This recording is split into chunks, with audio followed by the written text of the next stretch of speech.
Is no sugar a goal that's going to help you lose weight and keep it off? Well, let's talk about it. It's a yes and no kind of thing. And a lot of questions I get asked over the last 13 years in the fitness industry. A no sugar goal is a very common one for people who are trying to get a handle on their diet. And what I see a lot of people do actually is going the other way and absolutely hating the process. So there is a way that you can do it, which will be very valuable and beneficial to you, that is not going to make you feel like you're tearing your fucking hair out. So the thing is with sugar, right? Sugar is actually a good thing for the body, right? Sugar in its simplest form is carbohydrate. Carbohydrate is fuel for your muscles. When you consume it, in whatever form that may be, it's usually stored as glycogen in the muscles, so it allows your body to move and operate, right? What people forget as well is that sugar is actually brain food as well and fuel for the brain. Like carbohydrates help you think, they help you engage in mental activities as well as physical, right? That's why when people go on a low sugar or no sugar diet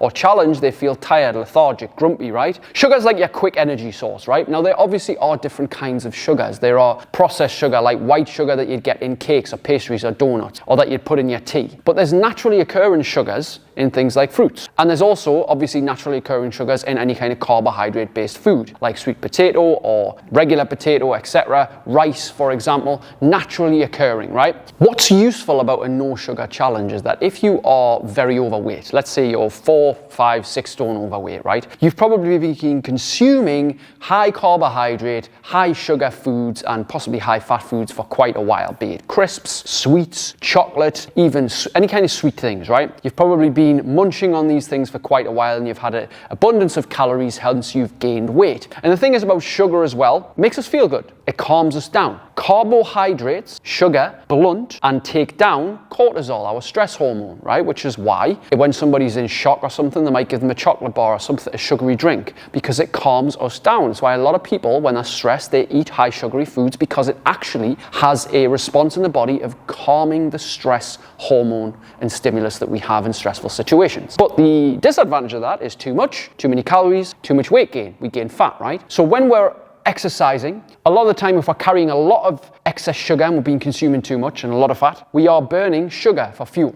We are burning glucose. That's not necessarily a bad thing, but if we want to get it in a full fat burning mode, we must go be in a calorie deficit. But at the same time, when we have less sugar going in, we've got less to burn, we'll look to fat for fuel, which is good. But long term, you got to remember this little fact. Your body has an approximate 400 to 500 grams of storage for carbohydrate. And that is actually useful for your body moving, for your lifting weights, for your moving your muscles, for your brain functioning properly. So a zero carbohydrate, zero sugar diet over time will make you more tired, more angry, more lethargic, not be able to operate mentally, but also actually your physical progress will diminish as well because glycogen is muscle fuel, right? So you're not going to have the fuel to be able to perform in running, martial arts, weight training, body weight training, dance, just generally anything fit and active because carbohydrate, when you consume, it turns to glycogen for muscles, will be used for activity. Now at the start, if you're carrying excess weight, this can be useful to get rid of the excess sugar, to burn into fat, to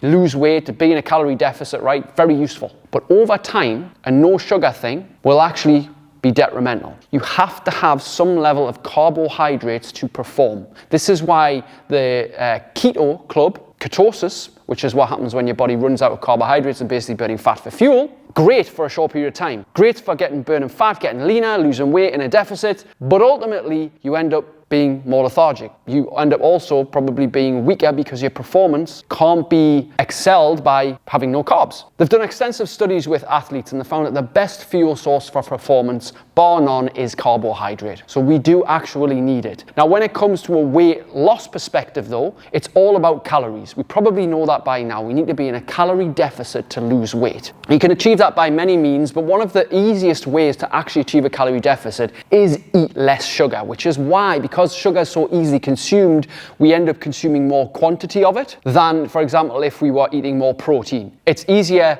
to lose weight and give up faster, sorry, I should say, not easier, faster to lose weight to give up carbohydrate and up protein, because you feel fuller for longer when you up your protein, as I did in the previous video, and you obviously decrease the amount of calories coming in when you reduce your sugar. So a low sugar challenge or diet can be quite beneficial at the start, but ultimately long term, not something you want to be looking to doing all the time. Now, when it comes to cutting out sugar, do I agree that you should probably cut out most of the white sugar in your diet in things like cakes and pastries and, you know, adding sugar to your tea and coffee, whatever it may be? Should you look at drastically reducing that? Yes. But should you look at drastically reducing your fruit intake, for example? No. Should you be looking to drastically reduce your other carbohydrate intake, like maybe say rice, or if you have granola, although it's very high calorie, you've got to be careful with that. Oats, you know, things like that. A potato, sweet potato. These things are high in carbohydrate, but good complex carbohydrate and give you good stored fuel to be able to perform in life. Now, it's all about finding the balance, because people view sugar as bad. No food is inherently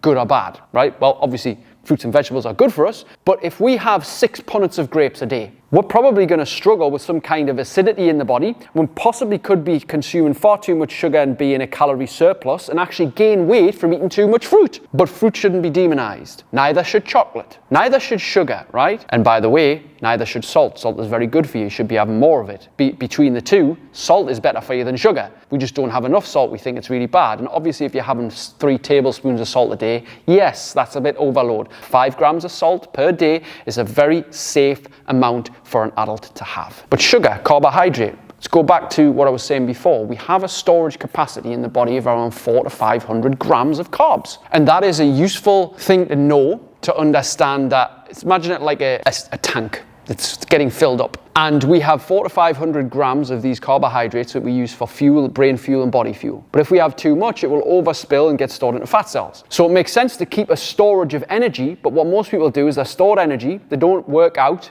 they don't exercise, they don't move very much, so it's not depleted and used. So what happens is they keep consuming sugar, they sit on their arse, they eat more Netflix, and eventually they consume too many calories, they're overspilling, and they get fat from a calorie surplus. Rather than use that fuel, that carbohydrate fuel, reduce their sugar content so they're dipping into more fat to burn energy, and they feel better as a result of that. It's quite a simple process. We get roped up into the idea that we need to do extreme things to get results. We don't. We need to find the balance. This is why I'm really passionate about helping people find a healthy lifestyle. And I've seen a lot of things come and go, from Juice Plus to fucking Body by V to fucking Insanity to all the rest of the things, the fads that come and go. But one thing that stands the test of time is a balanced, healthy lifestyle. And I've seen some people adopt it and do fucking phenomenal. But I've seen some people who are fatter now than what they were 20 years ago, and they've been on a diet, off a diet, on a diet, off a diet, on a diet, off a diet, on a diet, off a diet. And they're always up and down with their emotions and their mood. But let me put it straight. Sugar is not the problem. You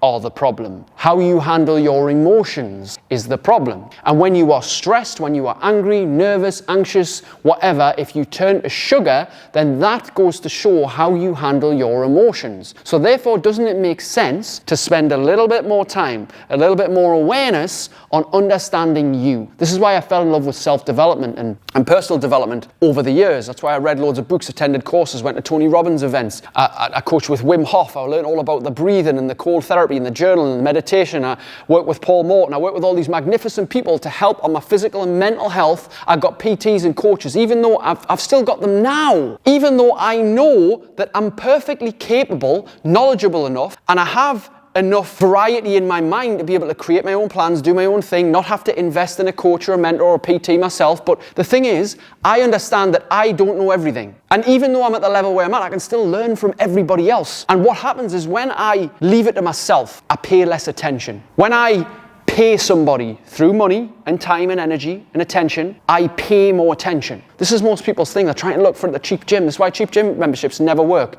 You spend it, you go for a little bit, you don't go for months. You waste the money, you waste the time. You don't get the results you want. Nobody's pushing you, nobody's asking after you. When you invest, you get more back. And I think investing in a coach and a mentor and a program is always an investment. And I've noticed that even though I can do this shit myself now, I still pay a coach and a mentor from several different areas because I value the accountability, the kick up the arse, the focus, just like you do. And actually what it does is, going back to the original point there, if I invest in a coach if I invest in a program, if I invest in structure and routine and somebody holding me more accountable, what I do is manage my mood better. But guess what? Every weekend I allow myself a treat. So I'll have a Magnum, a pizza, a burger, some chips. I'll have some sweets even. I'll have some popcorn. I'll have chocolate. I'll have all these things on a weekend. But what I'll do is during the week, I'll barely treat myself. What I mean by that, I'll still have food that I enjoy, and I'll still have little sugary things like a bit of dark chocolate here or some fruit and yogurt and stuff like that. But I'll make sure my weekdays are great. And I'll also make sure to handle my mood and emotions that I'm up every Saturday morning to work out and exercise. We do it here in this gym in TST and online via the screen behind me. We work out on a Saturday morning. Why is that so important to manage your mood? Because if you start your weekend right, let's be honest, weekends are most people's downfalls. Friday afternoon, they switch off completely until Monday morning and wonder why they're fucking hanging after 2 days drinking, eating shit, consuming 5,000 to 10,000 calories and wonder why they're not losing weight. And a lot of the things we do on a weekend consume of high sugar choices. So it makes sense, therefore, to understand a little bit about your mood. Now, this video originally started off about talking about sugar, and people believe that sugar is the problem. It's not, it's you. It's your mood. It's how you're managing your emotions. So doesn't it make sense to look into the books, look into the development people, look into YouTube videos, podcasts, ask people like me or people you're following online who have got it nailed and who are coaching people towards better, healthy lifestyles, ask their advice, buy one of their courses, buy one of their programs, buy one of their books, make an investment in time and energy and money into somebody. Stop trying to look for it for free. There's so much information there online. Here's the truth, right? We have to understand that everything that I'm saying, every plan that you could possibly want in your life, every result more or less is on the internet for free. Isn't that amazing? Wow. Where is it? Well, you got to go and find it. But even if you do find it, because I'd had as a guess is you've probably actually heard all the advice you need to get the biggest result of your life, but you're not doing it. Why? Because you don't have any accountability. And that's the missing ingredient. We think it's sugar's the problem. We're the problem, and our lack of accountability is what we are missing. Who's going to ask for you when you don't go to the gym? Fucking nobody. Who's going to ask for you when you're not part of a program, you don't show up? Your coach, your mentor, the person who's teaching you. That's who. Why do you think school works so well? Because if you're not in, guess what happens? You get a phone call to your parents. It's accountability, isn't it? You also can get fucking sent to prison, which is enormous accountability. But you get what I'm saying, right? Accountability gets it done. We're trying as adults now with jobs and families and stress and home and kids and everything. We're trying to figure it out on our own, man. We're trying to figure it out on the cheap. And whilst I guess that not everybody's in a financial situation to book a coach or mentor program, buy a fucking book. Buy a book for 10, 12, 15 quid. You can get my book, superchargedbook.com. It's got everything you could possibly need to know in there. Buy a book. Invest in something rather than the fucking next pizza or the next fucking £4, £5, £6, £9 purchase on Amazon. Buy yourself a book and invest in words and wisdom from people who've been there and done it and helped others do it. Educate yourself. Sugar is not the problem. Diet is not the problem. You are the problem, and we don't like to hear that. It's our responsibility. See, I'm pointing 2 fingers at you, but I'm refusing to see the 3 pointing back at me. It's at least 6 times more my responsibility than it is yours to sort my life out. It is at least 6 times more my responsibility than it is the government or my parents or my friends or my clients or whatever it is. It is my responsibility to sort my life out, just like it's your responsibility to get your shit sorted as well. Master your mood, master your emotions, and you'll master your body. It's as simple as that, but we can't do it on our own. We've only got the capacity as well, and this is when we go on a no sugar diet, we have a way less capacity. We only have a certain capacity for decision making during the day. If we've got to start to think about what we're doing at the gym, what time we're going to go, what we're going to eat afterwards, what we're going to do for the next week for our diet, what time we're going to get to bed, what time, all this stuff. We have to think about all that shit. That's hard. And then we've got to think about walking the dog and then sorting the kids out and then, seeing our parents and then going on with our job and sorting this project out and seeing this person and doing this and that. And then we have to decide what we want to do at the gym, what we're going to eat. What if somebody just told you, be here at this time and I'll show you exactly what to do. You don't even have to think about anything. Eat this, don't even have to think about anything. Eat this, put it in your phone, it'll take you 2 minutes, if that. Just do that 3 times a day, nothing. 60 seconds on a night, just update what you've done. 60 seconds. Simple. Not easy, but simple. Hey, when we have a process and a structure and a routine that's simple, we'll get it done. The hard thing about things like giving up sugar is that it sounds simple, but really it's quite complicated, isn't it? It's quite complicated because when it comes to eating out, we can't really go and eat out, or we're looking at the menu thinking, oh God, I'm just going to have the fish and a salad. Oh, everyone else is getting the chips and the pizza. Oh, I feel really bad. And then I'm not saying it's a bad goal. It's just not a long-term goal. I'm all for challenges. I all think it could do well for a few weeks or a couple of months. But ultimately, we need to find this balance where we can enjoy a chocolate fucking milkshake on a weekend or a pizza on Saturday night with a takeaway. Or if we wanted to go out for a couple of beers with our dad on Friday after lunch or the mates, we could do that and still end up losing weight, having fun, being healthy. But the problem is we're fucking extreme individuals. We're all or nothing people. All or nothings are fucking doomed. All or nothing people just basically code for I quit when it gets hard. So what if you could change that identity? And it might take months, it might take years. It took me quite a few years, admittedly. I'm not an all or nothing person now at all. I'm a little and often. Guess what I am? Relentlessly fucking consistent. Taking responsibility. Not playing the same fucking stories over and over that me mum and dad used to say all those years ago.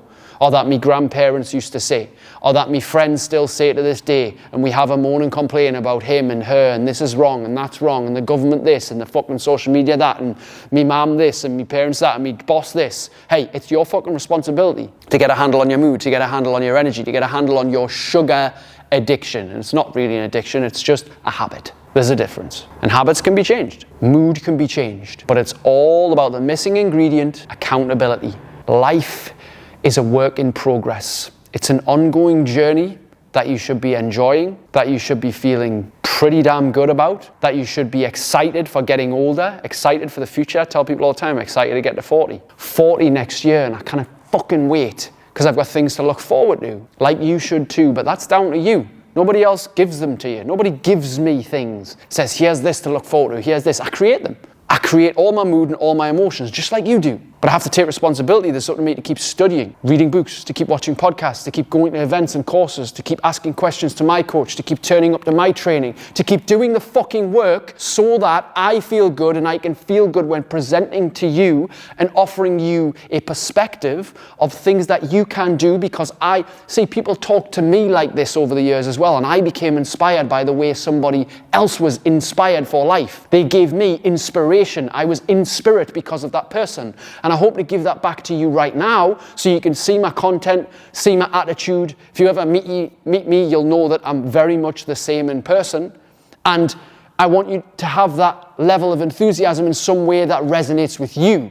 So you can not just take this information and knowledge, you can take this as wisdom, i.e. applied knowledge, which is where the power is. Not just thinking, I knew that was quite interesting. No, you actually fucking do it. Not just talk about it and say, I'm going to buy that book. I'm going to get booked on that program. Look, I've been meaning to work with you for 5 years now. I just keep procrastinating. No, you're actually going to make the fucking mess, send the message, book the call, pay for the course and do it. Be the one who's an action taker, not a procrastinator. Be the one who is a doer, not a perfectionist. Perfectionist is just a procrastinator in disguise. Whilst I really admire high standards, if you are too much of a perfectionist, you procrastinate too much and you probably get less done than the person who just gets it done. 70 or 80% done is better than not done at all. If this has been useful, click the share button below, drop me a comment, and I'll see you on the next video. If you'd like to learn how to create outstanding levels of energy, motivation, and self-control, my second book, Supercharged, the modern day guide to doing exactly that, is out now.